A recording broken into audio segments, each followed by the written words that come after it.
अस्सलाम वालेकुम दोस्तों, मैं हूं ज़िया मुगल और आप देख रहे हैं आपका अपना यूट्यूब चैनल दी गार्डनिंग हब। उम्मीद करता हूं आप सब खैरियत से होंगे।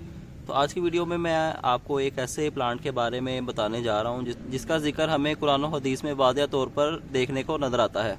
अरबी और फ़ारसी में इसको कहते हैं जी रेहान। रेहान का मतलब है जी फ़ायदा देने वाला, खुशबूदार।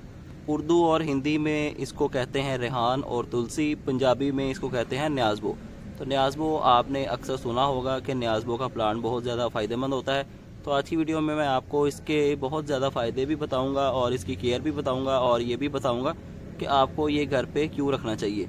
तो सबसे पहले बात करते हैं जी कुरान और हदीस में इसका तज़किरा कहाँ पे मिलता है हमें। ये एक बहुत ही अहम पौधा है। सूरतुर रहमान की आयत नंबर 12 और सूरतुल वाक़िया में इसका ज़िक्र आया है।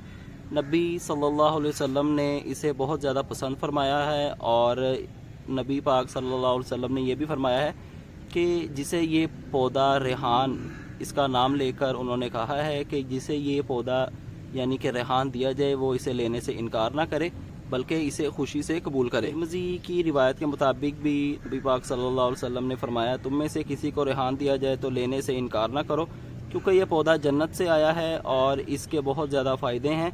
बुखारी और मुस्लिम की हदीस में भी यही कहा गया है और नबी पाक सल्लल्लाहु अलैहि वसल्लम ने यह भी कहा है कि ये पौधा खुशबूदार, नहायत उम्दा और वज़न में हल्का होता है। आप सभी को मालूम है कि खुशबू से इलाज की रस्म जो है वो काफ़ी देर से चलती आ रही है और अरोमा थेरेपी जो है वो भी प्लांट्स की खुशबू से जो इलाज किया जाता है उसकी जदीद टेक्नोलॉजी आप कह सकते हैं। जैसे जैसे जिद्दत आती जा रही है वैसे वैसे टेक्नोलॉजी भी बढ़ती जा रही है और जैसे जैसे साइंटिस्ट इस पौधे पर रिसर्च कर रहे हैं तो इसके हैरत अंगेज़ फ़ायदे हमें देखने को नज़र आते जा रहे हैं। तो ये पौधा बरसगीर में तकरीबन 5000 साल से काश्त किया जा रहा है। इसकी बहुत ज़्यादा इकसाम है, तकरीबन इसकी 160 से ज़्यादा इकसाम है और इसकी हर किस्म एक दूसरे से डिफरेंट है, एक दूसरे से मुख्तलिफ है और उनका इस्तेमाल भी एक दूसरे से मुख्तलिफ है। पूरी दुनिया में ये पौधा बहुत ज़्यादा मशहूर है अपनी अफादियत की वजह से, अपने जायके की वजह से, अपनी खुशबू की वजह से।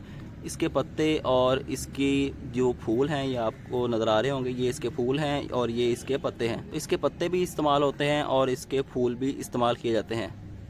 बाहर के ममालिक में बासिल को जड़ी बूटियों की माँ भी कहा जाता है। हिंदू इसे बहुत मकबूल पौधा समझते हैं और इसे घरों में बरकत के लिए लगाया जाता है। बेसिकली ये पुदीने की फैमिली से बिलोंग करने वाला प्लांट है। पुदीना भी इसी फैमिली से बिलोंग करता है। पुदीना, न्याज़बो, बासिल और तुलसी ये सारे के सारे एक ही फैमिली से बिलोंग करते हैं। ये सभी के सभी हर्बल प्लांट्स हैं और इनके बहुत ही ज़्यादा बेनिफिट्स हैं। आप इस बात से हिसाब लगा सकते हैं इनके बेनिफिट्स का कि जिस प्लांट का, जिस चीज़ का जिक्र कुरान और हदीस में आ जाए तो उसके बेनिफिट्स के ऊपर हम बस बात ही कर सकते हैं। उसके जो फ़वाइद हैं उन्हें हम गिन नहीं सकते।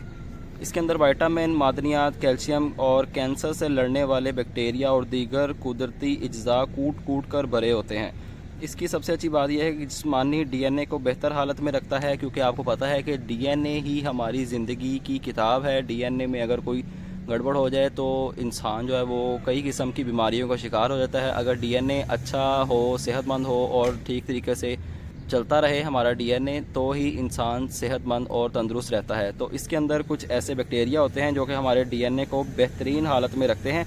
अगर डीएनए ख़राब हो जाए तो आपको पता है मुख्तलिफ बीमारियां हो जाती हैं। तो उसके लिए माहिरीन ने ये कहा है कि इसके पत्ते आपने खाने हैं जो कि हमारे डीएनए को सही हालत में रखते हैं। और इसके पत्तों की एक और जो रिसर्च के मुताबिक फ़ायदा बताया गया है वो ये है कि जेनेटिक अमराज को दूर करके डीएनए को सही हालत में रखता है। एंटीऑक्सीजन होते हैं इसके पत्तों के अंदर जो कि दिल की हिफाजत करते हैं। तुलसी का पत्ता जिस्म में कोलेस्ट्रोल को बहुत ज़्यादा कम करता है, यानी कोलेस्ट्रोल अगर आपकी बॉडी में बहुत ज़्यादा है तो इसके पत्ते खाने से कोलेस्ट्रोल का लेवल बहुत लो हो जाता है और इंसान नॉर्मल लेवल पे आ जाता है। बढ़ते हुए ब्लड प्रेशर को भी कंट्रोल करते हैं इसके पत्ते, इसके बीज। और इसके पत्तों और इसके बीज से तेल भी बनाया जाता है जो कि कई किस्म की बीमारियों को, कई किस्म के जरासीम को ख़त्म करने की सलाहियत रखता है। फेफड़ों को मुतासिर करने वाले जरासीम को भी ख़त्म करता है, जहनी तनाव को कम करता है। आपने 3-4 साल पहले कोरोना वायरस की शक्ल में एक वायरस आया था जिसके मुतल्लिक माहिरीन ने यह कहा था कि 6 माह आप न्याज़बो के पत्ते खा लें तो इंशाल्लाह आपको कोरोना वायरस अगर हुआ है तो कोरोना वायरस आपका ठीक हो जाएगा और आप लोग बिल्कुल तंदुरुस्त हो जाएंगे। जोड़ों का दर्द, सोजिश को भी कम करता है। जितने भी लोगों को जोड़ों का दर्द, हड्डियों का दर्द और पट्ठों में दर्द होता है, यानी बॉडी में किसी भी हिस्से में दर्द होता है, तो वो भी इस प्लांट को यूज़ कर सकते हैं। आपको इंशाल्लाह बहुत अच्छा रिस्पॉन्स देखने को मिलेगा। सभी बीमारियों को, तकरीबन सभी बीमारियों को सही करने में अहम किरदार अदा करता है। याददाश्त को तेज़ करता है और माहिरीन ने यह भी कहा है कि रात को सोने के वक्त 1 चम्मच इसके बीज, यानी इसके जो सीड्स होते हैं ब्लैक कलर के, जिसे हम तुखम मलंगा भी कहते हैं, वो आपने 1 चम्मच लेने हैं। 1 प्याली कप में उसे उबाल लें और उसके अंदर 1 चम्मच शहद आप हल करके उसे पिएं रात को, तो इंशाल्लाह आपको बहुत ही अच्छी नींद आएगी और आपको राहत और सुकून का एहसास होगा। इसके जो बीज होते हैं वो हमारी जितने भी पेट की बीमारियां हैं और जितने भी हमारे जिस्म के अंदर वाली बीमारियां होती हैं, सभी को ख़त्म करने की सलाहियत रखते हैं।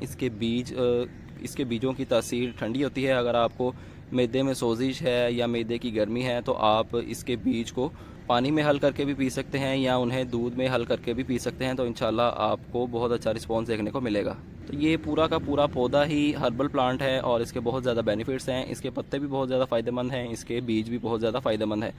काफ़ी लोग अपने अपने तरीके से और अपनी अपनी रिक्वायरमेंट के मुताबिक इसको यूज़ करते हैं। कई जगहों पे इसको यूज़ किया जाता है जी एज आ हर्बल प्लांट। इसकी मेडिसिन बनाई जाती है और इसे मेडिसिन के तौर पर ही इस्तेमाल किया जाता है। कुछ इलाकों में इसको इस्तेमाल किया जाता है जी बरकत के लिए। कुछ लोग इसे समझते हैं जी कि ये अगर हम प्लांट लगाएंगे तो हमारे घर में बरकत होगी। कुछ लोग इसे जायके के लिए इस्तेमाल करते हैं, यानी इसके पत्ते हंडिया वगैरह में, सब्ज़ी में इसके पत्ते ऐड किए जाते हैं ताकि उसका टेस्ट को बेहतर बनाया जा सके, या सालन बना के इसके पत्तों को उसके ऊपर स्प्रिंकल कर दिया जाता है ताकि टेस्ट सालन का बेहतर हो जाए। तो इसके पत्तों में से भी बहुत उम्दा खुशबू आती है, इसके बीजों में से भी बहुत ज़्यादा खुशबू आती है। तो ये पौधा घर में आपने लाजमी रखना है। अहादीस और कुरान मजीद में जिस चीज़ का जिक्र हो, कोशिश करें कि उस चीज़ को अपनी रोज़मर्रा की ज़िंदगी में ढाल लें, उस चीज़ से फ़ायदा उठाएँ, क्योंकि अल्लाह ताला ने ये चीज़ें हमारे लिए ही बनाई हैं, हमने ही इंशाल्लाह इनसे फ़ायदा उठाना है। तो ये पौधा बहुत ही लोकल होता है, किसी भी नर्सरी से आपको इजीली अवेलेबल हो जाएगा।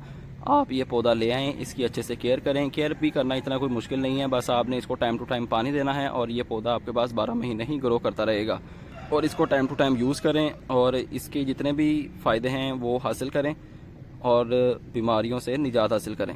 तो उम्मीद करता हूँ आपको वीडियो पसंद आई होगी। ऐसी ही इन्फॉर्मेटिव वीडियोस देखने के लिए हमारा चैनल द गार्डनिंग हब लाजमी सब्सक्राइब करें और इस वीडियो को ज़्यादा से ज़्यादा शेयर करें अपने फ्रेंड्स, फैमिली मेम्बर के साथ, दोस्तों के साथ, ताकि उनको भी इसके फ़ायदों के बारे में पता चल जाए और वो भी इसके जितने भी फ़वाइद हैं उनसे फ़ायदा हासिल कर सकें। तो आपसे मुलाकात होगी इंशाल्लाह नेक्स्ट वीडियो में किसी नए टॉपिक के साथ। अपना ख्याल रखें, तब तक के लिए अल्लाह हाफिज़।